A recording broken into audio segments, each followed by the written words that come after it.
we said, we are going to do a revenue factory tour with a focus on the role of this emerging role of go-to-market strategy and operations.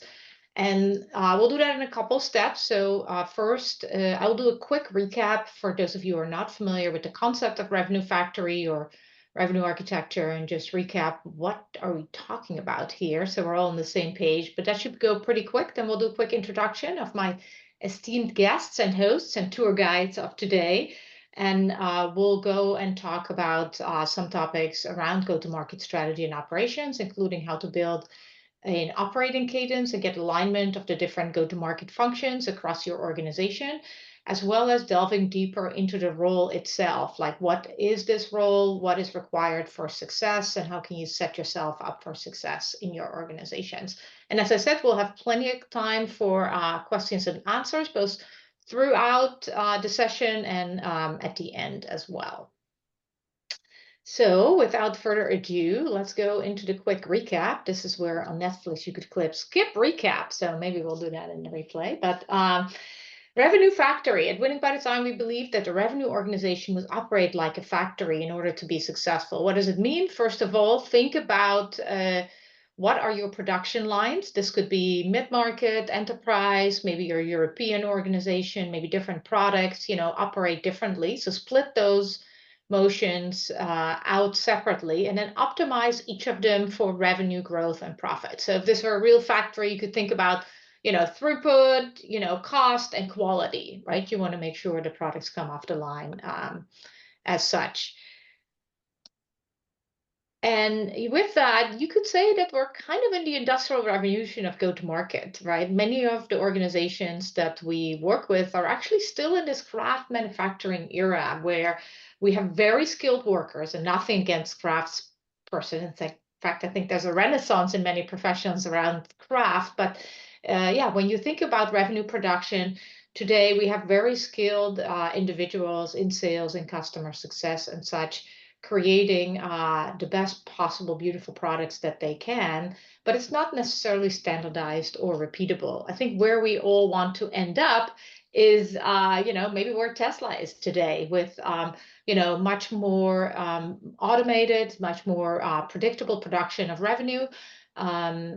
But you can't really get there without going through this step in between, which is what Henry Ford brought us in manufacturing. Without standardizing a process of revenue production, again, marketing, sales, customer success, maybe with standardized parts, data definitions and such. And so I think that makes this topic of revenue factory and the role of go-to-market strategy and operations particularly relevant. The way I sort of think about it is, in this manufacturing revolution, a lot of the engineering professions that we know were created. So things like mechanical engineering, electrical engineering, industrial engineering, manufacturing engineering, all of those sort of come from this era when we went from craft to mass and ultimately to lean manufacturing. And, this is really where we are in go-to-market today. We're in the middle of this evolution with process driving, the step from craft to mass manufacturing, and then automation and data sort of almost in parallel, pushing us forward towards more of a lean paradigm. So with that, we can also learn a lot from those who came before us and from manufacturing. For those of you who are familiar with that, maybe from college or what have you, the MAIC is a principle: define, measure, analyze, improve, and control, that people apply to automating really any process that has input, output, and throughput. So we really start at the beginning, I guess, and many companies that are interested in this more sustainable and profitable revenue production method start really with the definition of the process. And obviously, Winning by Design, we believe that recurring revenue is the result of recurring impact. And so hence, the first thing you want to define before you can optimize it is the end-to-end process, all the way from awareness through that initial purchase to expansion. But what you see there on the bottom is that this is really an impact journey, right? It's a journey that the customer goes on. So if you take the customer-centric point of view, the customer will go from discovering that maybe there is a solution that could impact their organization all the way to committing to partnering with a vendor, with one of you maybe, to create and make that impact happen, achieve first impact, and eventually recurring impact. So once you have this impact journey defined, you can now start to measure it, the M in DMAIC, right? And ultimately optimize it. So for this, you would need standardized data definitions of what it means to be in one stage versus the other. So you can start doing throughput measurements, right? Conversion rates, and also just raw volume metrics of inputs and outputs. So this sort of leads us to this conversation of today that I think many people do agree that revenue production is sort of the product of having the right process and then having diligent execution of that process. Now, historically, that meant making sure that everybody on the team had the appropriate skills to execute the process. There is now this exciting and interesting opportunity to apply maybe automation, right? What is more diligent and consistent in executing a particular task than a robot? So that doesn't mean all people get replaced, but it does mean that individual micro actions in that customer journey could be automated or enhanced with AI. But that really does mean that process comes first, then you can apply technology, and then eventually, teach the humans to best make use of that technology and fill in the blanks, as you will. So we've been talking about this for a while. With essentially revenue architecture being sort of this equivalent of ISO 9000 or Six Sigma or total quality management or what have you. But the question I get very often is, where do I start? Where do I start? I believe in bow tie, and this I guess leads me to my esteemed guests of today who are wrestling with these exact questions, have wrestled with these exact questions, have tried to create a bow tie journey for their organizations and standardized data definitions and a more unified process of go-to-market. And it's obviously not easy. We're pioneers. We're, at the start of this. And so super excited to have Jill and Saket here with me today to give you a tour of their factories in process and let you know about the good, the bad, and the ugly, and what we all can learn from that. So without further ado, let me introduce my two guests. So actually, I'm going to ask them to do that themselves since I'm interested in the long version here. Like Saket and Jill, if each of you could tell us in your own words, like what is your current role, but then especially how did you get there? Like, how did you end up in this interesting, role that is trying to unify go-to-market for your organization? So, Saket, why don't we start with you? Where did you come from? How did you ended up there, and where do you think your future lies in this industry? Excellent. Thank you, Dom. And good morning, good afternoon, good evening, everyone. I'm very, very excited to be here and talk about this topic, which you would see I'm very passionate about. So just the background, my background on the professional side goes back to strategy consulting. So I started with McKinsey. I worked there for about 5 years. And most of my work over there was in the tech industry, doing growth strategy, a lot of sales and marketing transformation. And one thing which I, during my time over there, I realized was I really liked the strategy element of it. What I liked a lot more was when we could get into the execution of that strategy. So the projects which I worked on, like, if we got into execution, I really enjoyed it. If we just walked away with a strategy recommendation, I was like, oh, no, I'm not sure whether we made the impact or not, right? And that's when, when I moved to the industry, I worked with Dell for a long time in corporate strategy and then a lot of sales strategy, planning and operations. You saw on the previous slide at HashiCorp, I've done sales strategy, analytics, compensation, and all elements of field execution. And the latest one is like, yes, HashiCorp was my employer as of last week. I'm very excited going into next week I'm starting a new role with DBT Labs, where I would lead the global business operations, which includes all elements of go-to-market strategy, marketing operation, revenue operations, and operations. And to your question, Tom, briefly on how I got where I got to, as you saw, right, is I like the strategy element of it, but no matter how good your strategy is, unless it gets executed the right way, it doesn't matter, right? And that's what got me interested into, I mean, I call it strategic execution, just how do you take your strategy? And to me, strategy is not just about, what you have defined as a strategy, but if you can take it to the next level on how do you make it real? What are the operational initiatives which you need to have? How are you going to measure the success of your strategy? That's what got me excited about this. And I see in the go-to-market strategy and operations, I get to straddle both the strategy side and the operations and execution of it. And I really, really enjoy seeing strategy getting into results. So that's what got me here. Fantastic. Yeah, so super excited to have you here. So yeah, so Socket is in some ways representing, right? You've been trying to do this at scale. I mean, obviously both Dell and Hashi are public companies, I mean, larger organizations. Jill is coming to us, I don't know, from that middle, I guess the teenage stage of the organization, scale up stage. Tell us how you ended up where you are now, and what excites you about that role. Sure. So hi, everyone. It's a pleasure to be here and to be part of this panel. And I hope I can both provide a little bit of insights as well as take away a few. So I have come to this role in a slightly different path, I think, than many.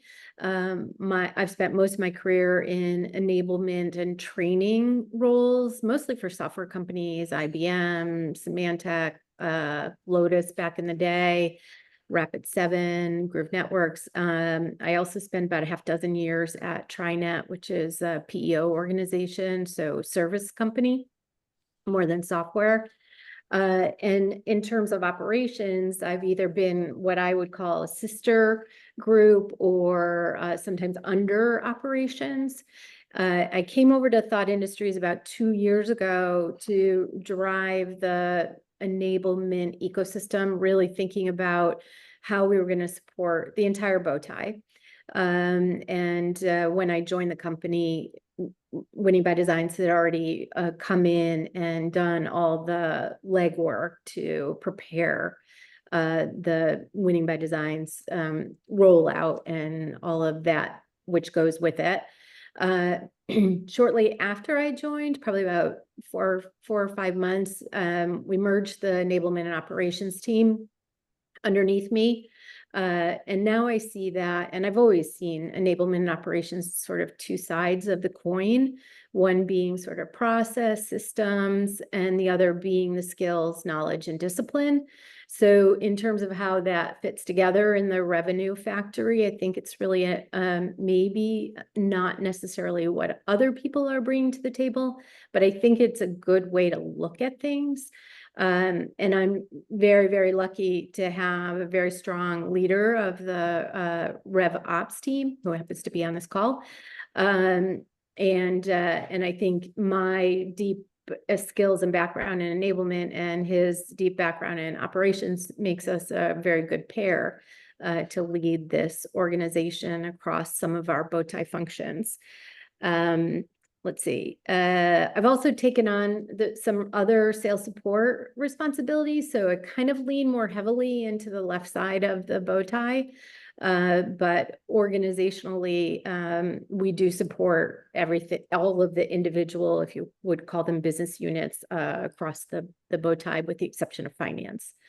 And I think we'll get to kind of the pluses and minuses and where we are and what we could learn from and do differently. So I'll hand it back to you. Yeah, so maybe let's stay with you, Jill. I think you brought your original picture that I also have on a slide, but why don't we put it on the screen live? So Jill and I don't know if we can see this, maybe a little fuzzy. Yeah, perfect.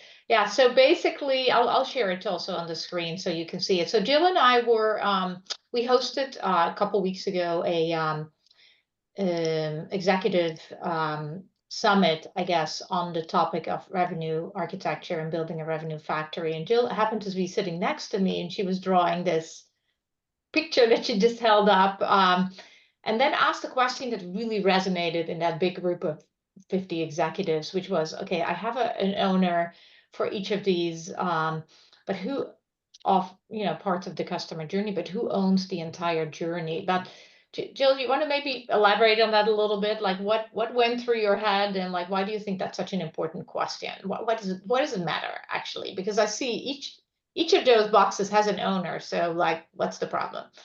Yeah. So each of those boxes does have an owner, but there's very few common owners across each box, which in and of itself then sets up the challenge of how do you create that disciplined process for execution. And for those who might go through the course, and Dom showed the slide, but there's really kind of different go-to-market motions, and my company sort of sits in the middle where we're not startup and we're not public, big, huge enterprise. So for us to really move to the next level of success, the key to that, as I learned in the session, was about process. And so when I think about all of those individual pieces of the bow tie, creating their own process in their line of sight and not having a process that overarches, and I'm saying process sort of in a lowercase p, but nothing that overarches all of it means that you're out of step. And if you're out of step, then you're not getting to the success that ultimately, your executive team or your board is looking for you to achieve. And so I just happened to be sitting next to Dom, but as we were going through it, it became clear to me that without an owner, you are losing out on some of those efficiencies that you need to hit those critical success factors.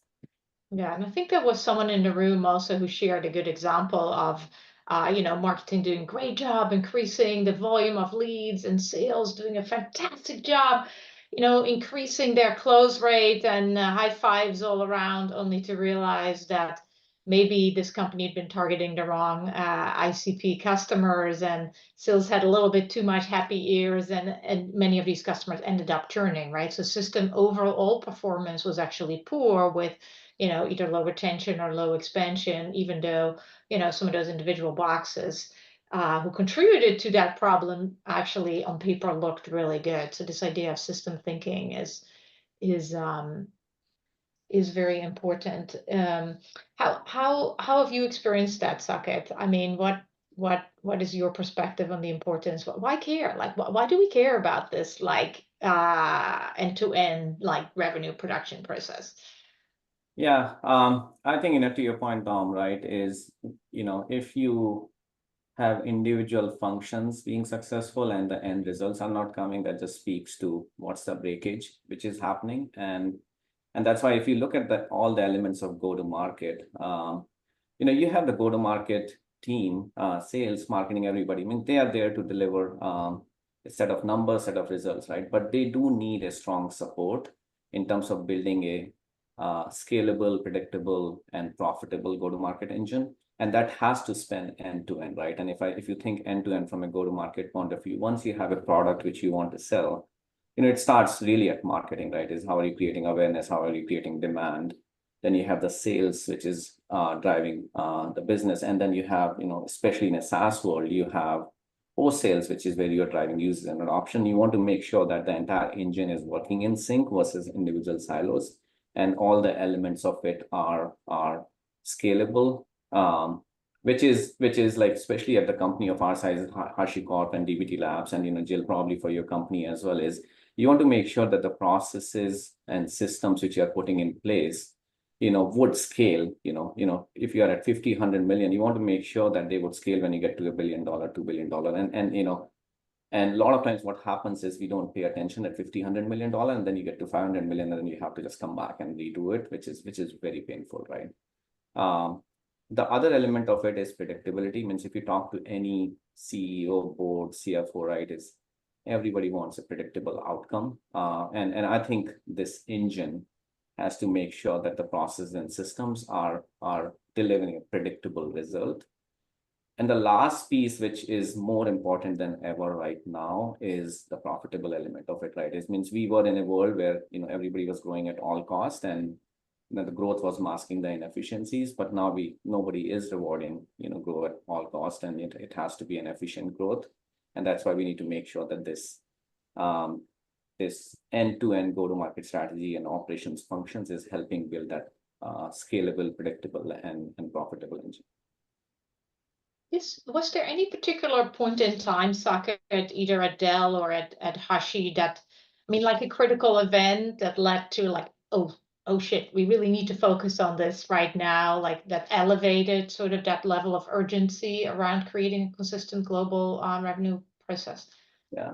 I would say, so Dell, I would say was already a scale engine, right? And so there are a lot of learnings for me personally from a Dell operating at scale. I would say, right, is HashiCorp or any other company, right? I think a lot of this came into limelight when the growth slowed down, and we had to say, hey, how do we make sure that we continue increasing productivity of our sales teams, right? And that's where you start realizing that, in early stages of growth, you can get to growth with few people performing and, with inconsistent processes. But as you start adding more people to the engine, which is like the scaling part, and if you don't have a consistent process, you hire new reps, there's no standard enablement process, Jill, to your point around, getting people onboarded. How do you get them to the required productivity within a reasonable time? And that's when, if you don't have consistent process, people are forecasting, everybody coming from different places are forecasting it in different ways. So I think, as you start getting into a growth mode and you start adding a lot more capacity and a lot more salespeople, this becomes like, a very, very clear that you can't scale. 50 million, 100 million people get to it, but you can't scale beyond that if you don't have that process. And, that for us, became very, very clear when the growth slowed down and everybody was focused on how do we drive efficient growth. And that's when this becomes really important. What would you say to people, which is an objection I hear all the time, is, oh, but I'm in Europe, and in Europe things are very different. Like I cannot follow, Saket, sorry, that American process you put together doesn't apply to me, so sorry, no. Yeah, I'm sure, right? All of us on this call have heard that, in all of our roles, right? And I think first thing is like, being mindful of it, that yes, there are geo-specific differences and region-specific differences. But to me, the key question is what and when. And to me, let me start with the when piece first, right? Is I think, it should be acknowledged that when you get to a certain scale in a region, I think it's okay that you start thinking about some geo-specific differences. I think the challenges which I've seen is, from a day one, and, every region is subscale, and we start creating those regional differences, from day one, when a country is like a sub 1 million in ARR, right? Or, very, very subscale. Imagine if you start creating geo-specific processes when we are not at scale, the kind of mess we are creating, right? And then, it ultimately comes back that you have to go back and clean it. So why create that mess to start with? And then the second thing is what, right? Is I'm a very, very strong believer in 80-20. And in this case, I actually go to 90-10, that, hey, there has to be a globally consistent process, which in general works for all regions, right? Yes, there might be 10% of the cases where you might have to create some region-specific differences, but I think that has to be adhered to. What I've seen in some cases, you end up with like, hey, 50% global, and then, to your point, Dom, right, is, hey, EMEA is unique and therefore it has to be different. Yes, it is unique, but is it 50% unique? Or I would say, yes, maybe there are 10 or 20% unique, not 50% unique. Yeah. And then, so how do you, okay, so then what do you, so you and I can agree on that, but what do you actually say to that leader? How do you get all the global, and I just use on that. I'm European, so I get to pick on myself. That's why I use that example. But obviously differences could also exist, right, between product lines, especially if you acquired organizations or what have you. But how do you get these? How did you go specifically about like getting buy-in, or what worked? Maybe one thing that worked and one thing that didn't work, and you might do differently in your next upcoming role. You want me to go? Yeah, for sure. So I think one of the most important thing, right, if is the leadership conviction. I think some of it has to come from leadership conviction, top down, that this is the only way we would be able to scale, right? And if that conviction is not there, it becomes really hard, because then a leader, would always yield to or give in to why every region has to be different. So I do think leadership conviction is really, really important. I would just say, very recently at in my previous role at HashiCorp, we had a very, very strong leader who had done it multiple times and believed in global consistency, and that helped a lot, right? I do think that has to be supplemented with clear communication on why it is important. And we had good success with a leadership conviction and basically getting all the key leaders in a room and talking about why we need to be consistent and when it's okay to be different. And I think that goes a long way. Yeah, so anything specific there? I mean, sounds like you're saying leadership conviction. Is there anything that this leader that she did that really helped with that? You talk about people getting in one room, but anything like drilling down, any specific sort of actions that others could learn from that would help there? I mean, the other thing which helps a lot is in this case, I would let data be your friend. It's always easy to debate opinions, but if you have data to back it up, and then if you get senior leaders in the room, senior leaders are also very, very data oriented, right? So if you can support your approach and belief with data, that goes a long way as well. What kind of data would you recommend people bring into that room? So for example, maybe an example would bring this to light, right, is a very classic, startup go-to-market strategy is how do you add sales capacity, and where do you add sales capacity, and what should be the territory design. And we, in past, we used to do it very bottom of every geo, or every region would create their own territory. They would have their own logic to create their own territories. And we went through an exercise where we did create an account scoring or account propensity model, and we did it globally, and we used that to start creating territories using that data. And when we got people together in the room, we showed them the data which is going behind the territory design, and how the output of that territory design gives us a lot more equitable and a lot more balanced territories. So this is just an example that, I think it would vary based on what problem you're trying to solve. But that was like that sealed the deal for us, right? It means, and everybody agreed that, yeah, this data is good, and we should be leveraging that data to create territories, right? Similarly, right, means we had this discussion on what should be the productivity expectation. And again, to your point, right, is you always have like, hey, international geos, which are very fragmented, and we need to have, we cannot expect America's like productivity in those geos. To some extent, true. But then you also have to supplement it with, but at that productivity level and at that cost of sales, we cannot continue investing in that geography, because it just from a math point of view and from a P&L point of view, it doesn't work, right? So when you have those kind of database discussions with the leaders, people get it. Yeah.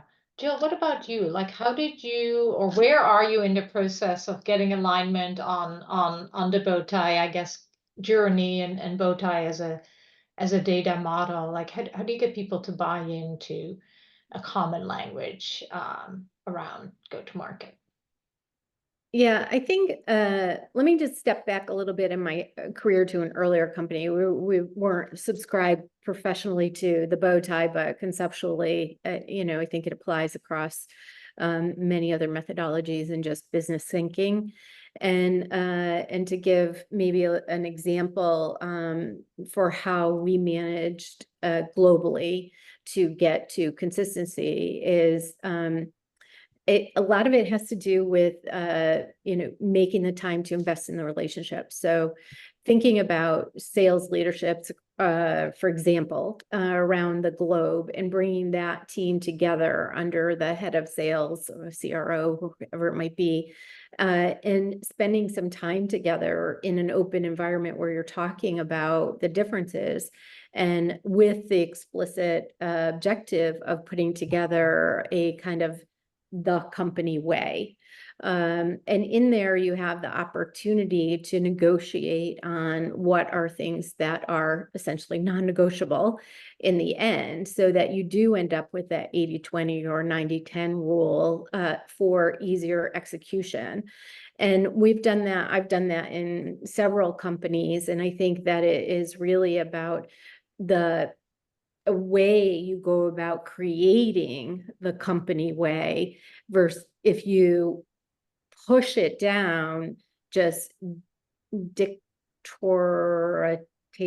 I don't know. If you push it down and from on high, and that's the only way, you probably will end up with more places where we do it differently in whatever country, name a country. But if you do it in a steering committee sort of collaborative way, you pick a couple of evangelists, high performers, and bring them in and observe how they're doing things, I think that will make a difference for how you gain acceptance of your way. Especially in a much larger company, right? Where you can also, as loud as someone who wants to be an advocate, you can also end up having very loud people who are disgruntled about it. And so it is a balancing act to pull that together, but I've never seen it work where it's sort of just dictated, but more that it's collaborative. And I think that's true for Thought Industries. And I have to admit that I wasn't there when the initial project happened. So I wasn't part of the company when TI brought you all in to build the system. But I have seen the work, and I know that it was very cross-functionally organized so that people from sales, from service, from internal teams, from operations were part of the group that were brought in to discuss, prepare, plan, and pull together what ultimately I would say is the Thought Industries way. And I would say we're still not perfect. And part of that is, well, I'm sure we'll never get to perfection, but we have a number of new players who were not part of the original program. And so it's a constant education evolution. And those players are coming to the company with some important pieces to add. So they may or may not have a background or experience using winning by design, but they always have something valuable to bring to the table. So it's a constant sort of little bit of tweak and tune here and there. But overall, we're committed to the concept of the bow tie. We're very committed to the data, as we were already discussing, having the right data and measuring the right things. We've got a bit of a ways to go there in certain parts, certain little pieces of the different groups, but we have a single point of where all the data flows and how all the reports get distributed. And just sort of circling back to that ownership question that still is being figured out. I mean, I think I know what we'll do, but there's some obvious no's, right? It's not going to be the CEO. It's not going to be the CFO. It's not going to be the CCO. It's not going to be the chief people officer or the chief people officer or the chief product officer. Am I suggesting that we need a C-level person here? I think there's a case for it. I don't think it's going to be in every single organization, but I do think there's a case for chief go-to-market officer, which is different from the CRO for sure. Yeah. So maybe this is, and I see there's a question from Andrew on, I think, the steering committee and who should be on there, right? Jill, you're mentioning key, contributors. Are these key performers, top performers? Like, who do you put on a steering committee to help co-create this process? What are you looking for in the people that you're going to pick for that? That's a great question. And this is where my enablement background will have a very strong influence. I would be very cautious about picking your very top 1%, because those top 1% are typically non-system followers. And you don't want to mess with that. They're always going to be the outlier. So, I would go a step down and look at your very strong B players across all levels of the organization, whatever your organization is, how big your organization, first line, second line, third line, executives. You need to have a cross section of people, and you need to spend some time and money to bring this group together and get them to work out what you're trying to achieve. It can be a one and done type of event. It doesn't have to be you're on the steering committee and you're committed for the next 2 years or anything like that. But if you're in the process of sort of evaluating or reevaluating your go-to-market plans, I think is worthwhile if you can afford it by time, money, et cetera, to kind of create a little summit where you can work through that and get all the other noise out of the way and bring that group of people together from across the go-to-market teams and across all levels. Yeah. One thing I would add, right, Jill, I completely agree, right? Especially in last 3-4 years, since we have moved to a more of a virtual world. I think the importance of bringing people together, especially when you have to make some of these big decisions and when you want people to express their opinions and discuss and debate and then agree. So when everybody leaves the room, there's alignment. I can't stress the importance of it. And we have seen that, to become less frequent, but whenever we have done it, the outcome has been, it's well worth. I know it costs money, but it's been well worth the investment in my mind whenever we have done it. So Saka, talk a little more while we're on this topic of like operating cadence, right? Like, so we're talking about putting a group together to maybe create the initial ...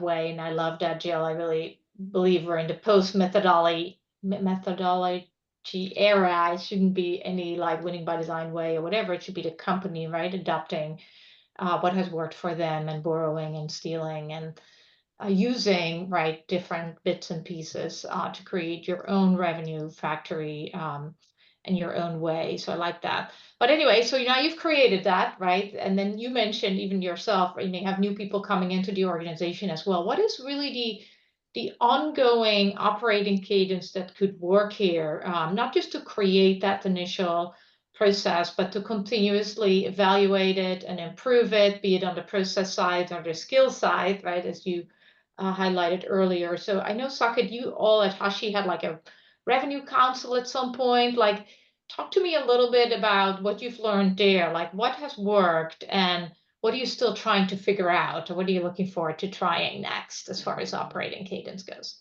Yeah. So we had tried a revenue council approach, and I would say one of the learning from there, as well as having worked at a much bigger scale company like Dell, right?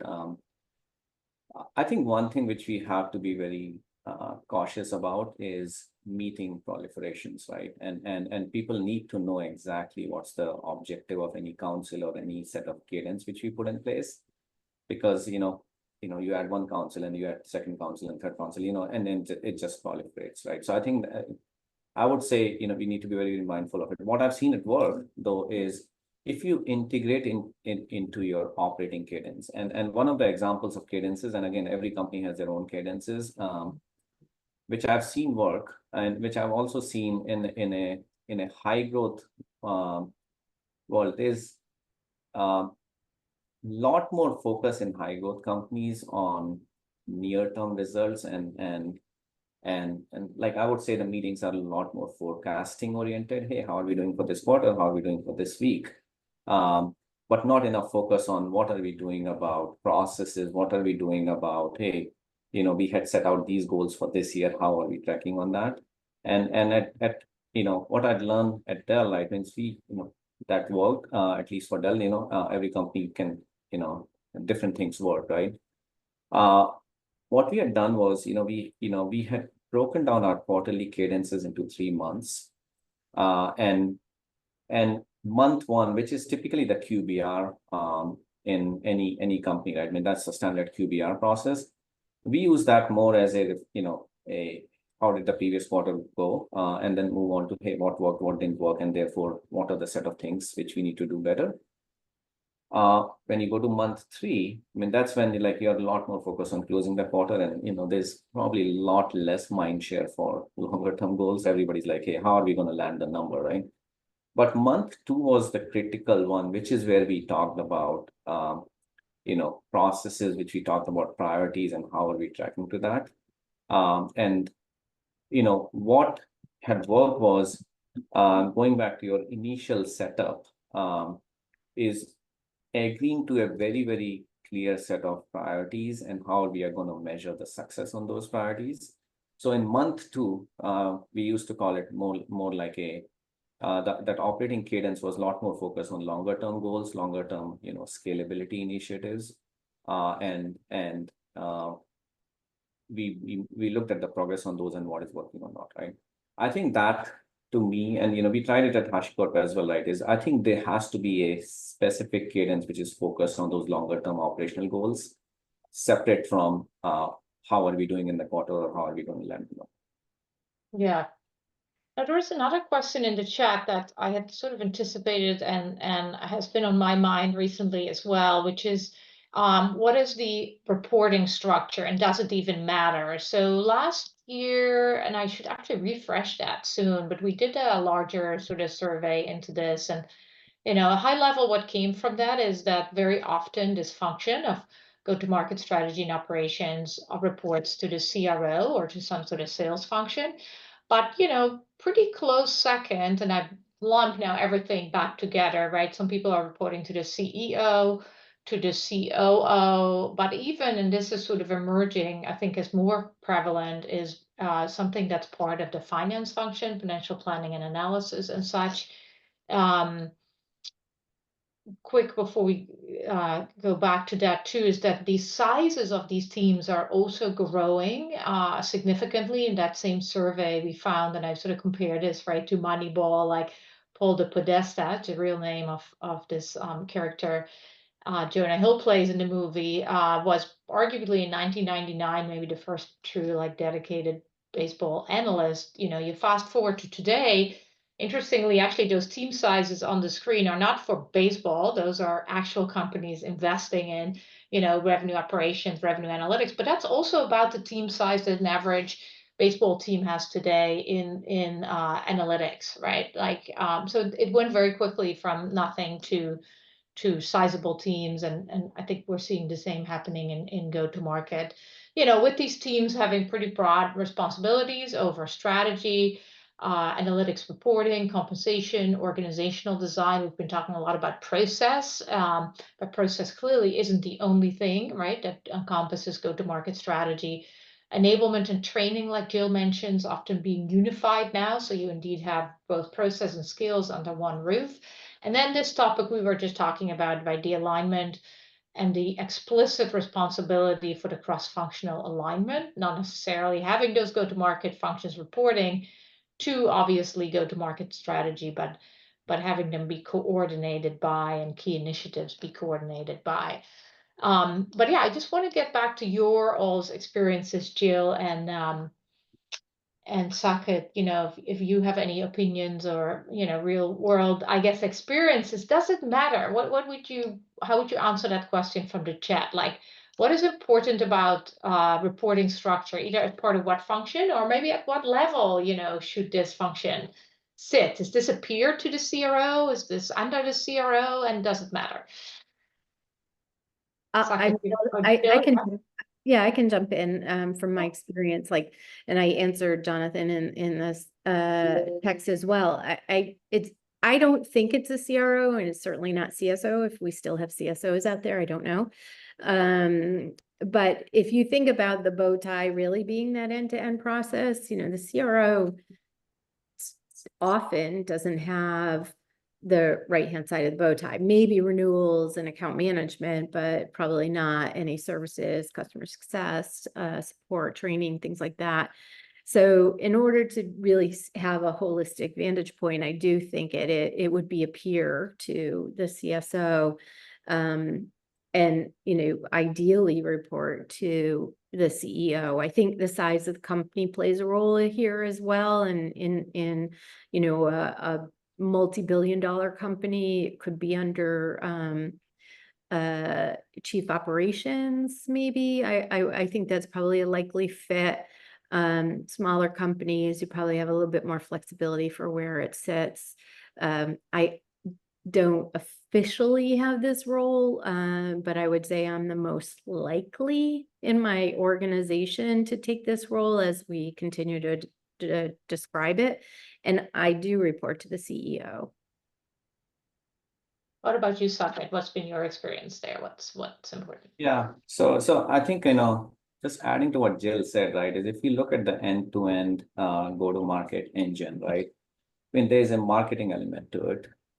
There's a sales element of it. There's a, customer success post-sales element to it, right? And typically you have different leaders, supporting that, right? And if you want to have an end-to-end view of operations, what I've seen, and, I have one experience because I'm actually, my next role is actually reporting to president and COO. So who has the remit of end-to-end? So, you're essentially a peer to a CMO, CRO, or a CCO. And the other reason why it's also important, right? One is, of course, it gives this role an end-to-end remit. You also want this role to have an independent view of the business, right? That you should have an independent point of view on what's working in the business, what's not working in the business. Of course, you can do it in any structure, but just have being a peer to CRO, CMO, CCO, it gives you that that elevation in the organization to be able to have an independent point of view on the business. Actually, since you're about to take a new role, right? I'm sure you took all your lessons and battle scars from past roles, and you went to your new future boss and said, okay, listen up, I'm going to take this job only if ... Like, what are some of those, like, I don't know, boundary conditions that you recommend anybody considering this role sets up, or that you personally set up for yourself, going into this new role? Yeah, of course, I had my list, but I'll find out on Monday whether that list, how many of the things in the list are getting, really being adhered to. But yes, I think few things. One is end-to-end, because I've learned from experiences, right? And you always have between marketing and sales always like, hey, I'm generating enough leads, sales is not closing it. Sales is like, hey, the lead quality is crappy, right? It's what. So I think, just, that was my experience. And so having an end-to-end remit from marketing to sales to post-sales was really important to me. The other thing which is really important is just the level in the organization. And again, right, is you can make any org structure or any level in the organization work. But, if you are set up in the right way, or whoever is in this role is set up the right way, I think it just helps, right? The third thing, which is not yet in the in my current organization, but I'm going to build out is, this role has to be a very, very strong partner to CRO, CMO, CCO, and anybody, right? And therefore, they should see value in that role. So having a shared function who's building out and these processes, who's building out this reporting, data analytics, which is really important. I've seen a lot of proliferation of resources, supporting each one of the geos on data reporting analytics. Having a common shared data analytics and reporting function to support this end-to-end engine is super critical, which I've seen work really, really well in some of my past experiences.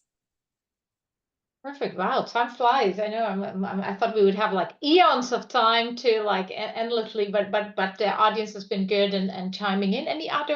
Let me turn it back again to folks listening in. Any other questions or topics that we didn't get to that you would love for us to address either now or in any kind of follow-up later on?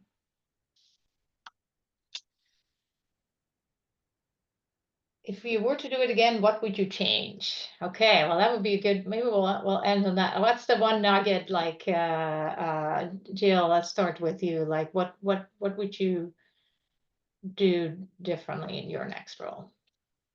Yeah, if I was to do it again, I think one thing I would look at is if we I agree with you completely, Dom, about the world of having a single methodology is probably gone, and we do need to create the way, but you lean into one methodology or another, and I would create a longish term relationship with the vendor, so we would have more guidance as we evolve to learn things and fix things along the way. And I probably would invest in a process manager. Fantastic. All right, well, since we're out of time, let me quickly leave you all with a couple resources that we can provide to help you on your journey as you set out to either design this role or design your revenue factory at large.